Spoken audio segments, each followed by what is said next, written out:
Kejahatan jalanan di Jabodetabek kembali meningkat, mulai dari pembegalan, pencurian sepeda motor, hingga pengeroyokan brutal yang merenggut nyawa. Polda Metro Jaya mengungkap lebih dari 1.400 kasus kejahatan jalanan terjadi pada periode April hingga Juni 2025. Lantas mengapa fenomena kejahatan jalanan marak terjadi? Garis Batas mengungkap fakta-faktanya untuk Anda.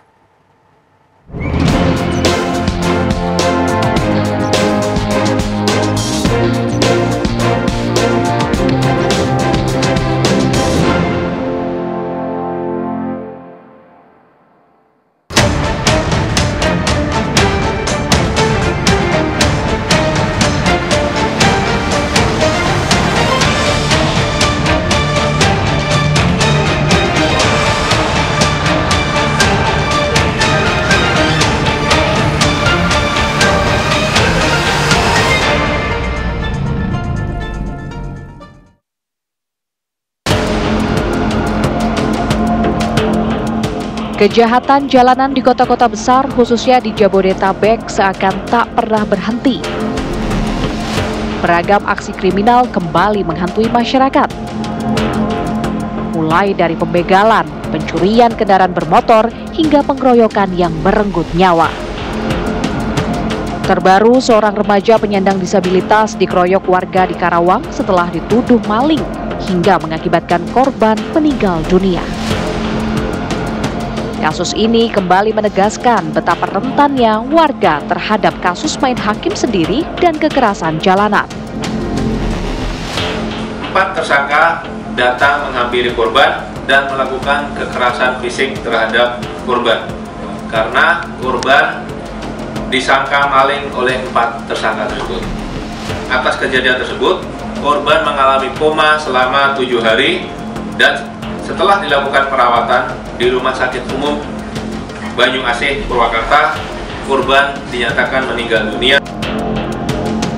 Data yang dirilis Polda Metro Jaya mengungkap, sebanyak lebih dari 1.400 kasus kejahatan terjadi hanya dalam periode 3 bulan. Angka-angka tersebut menunjukkan bahwa kriminalitas di jalan raya tak hanya tinggi, tetapi juga semakin brutal dan tak pandang bulu. Sejumlah warga mengaku cemas ketika keluar rumah, terutama pada malam hari. Mereka berharap ada patroli rutin dari aparat untuk memberikan rasa aman, setidaknya meminimalisir ruang gerak para pelaku kriminal.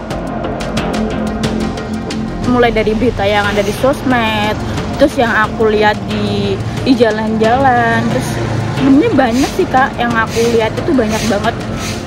Makanya kadang aku tuh kayak jadinya tuh takut sendiri gitu loh, Mbak. Waktu itu saya pulang kerja, terus siang bolong, terus ada tawuran, terus hampir kena senjata tajam. Daerah rawan kriminal itu ada bagusnya dibangun pos buat pengamanan, terus Kamtibmas bagus juga, terus patroli itu juga bagus juga. Dibanyakin patroli malam sih Kak, karena kan kebanyakan yang pulang kerja itu malam juga ya, apalagi yang sampai lembur, ya patroli kayak gitulah. Aksi kriminal jalanan kini bukan hanya pencopetan atau pencurian biasa. Pembegalan, penyerangan, dan pengeroyokan secara acak kini menjadi ancaman nyata. Pertanyaannya, mengapa fenomena ini begitu marak terjadi di kota-kota besar seperti di Jakarta? Kriminolog menyebut maraknya kejahatan jalanan lantaran mudah dilakukan. Selain itu, ia menilai faktor ekonomi menjadi salah satu pemicu utama terjadinya kejahatan jalanan. Sehingga pemerintah perlu mengamankan wilayah titik buta kejahatan. Jadi memang karena modusnya mudah ya, hampir semua orang bisa melakukannya secara cepat ya, tidak perlu ada pembelajaran, tidak perlu melihat model gitu.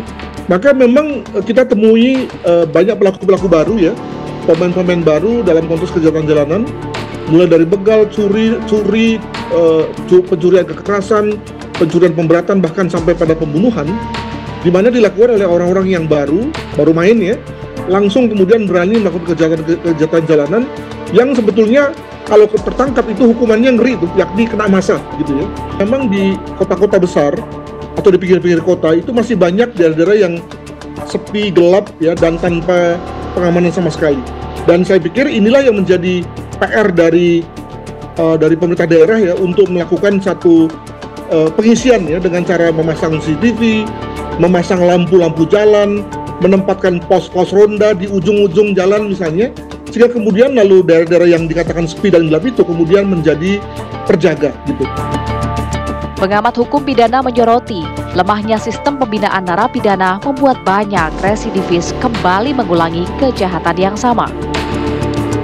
Kalau kita lihat dari ancaman sanksi pidana, misalnya untuk pencurian, kan 5 tahun saja sudah tinggi ya. Jadi kalau bicara ancaman sanksi pidana rasanya tak kurang, tapi memang kadang ada hal yang misalnya dalam membina narapidana, kan ada beberapa orang yang sudah melakukan kejahatan kemudian keluar melakukan kejahatan lagi. Dia disebut sebagai residivis karena melakukan pengulangan perbuatan pidana di sana.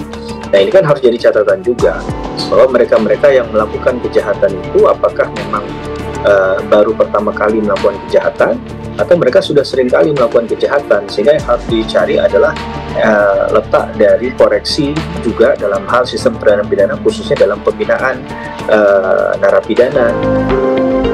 Peran pemerintah juga dinilai sangat penting untuk memastikan dan memberi keamanan bagi masyarakat. Negara harus hadir, benar-benar hadir, tidak hanya dengan membuat aturan undang-undang, tapi memastikan bahwa di setiap sendi kehidupan bernegara dalam hal ini masyarakat betul-betul diperhatikan, diberikan rasa aman dan nyaman. Mungkin tadi ya ada beberapa titik yang ditambah CCTV-nya, pengamanan juga secara jumlah ditambah, ditingkatkan, dan di titik-titik yang rawan kejahatan, apalagi kalau di malam hari harus ada patroli.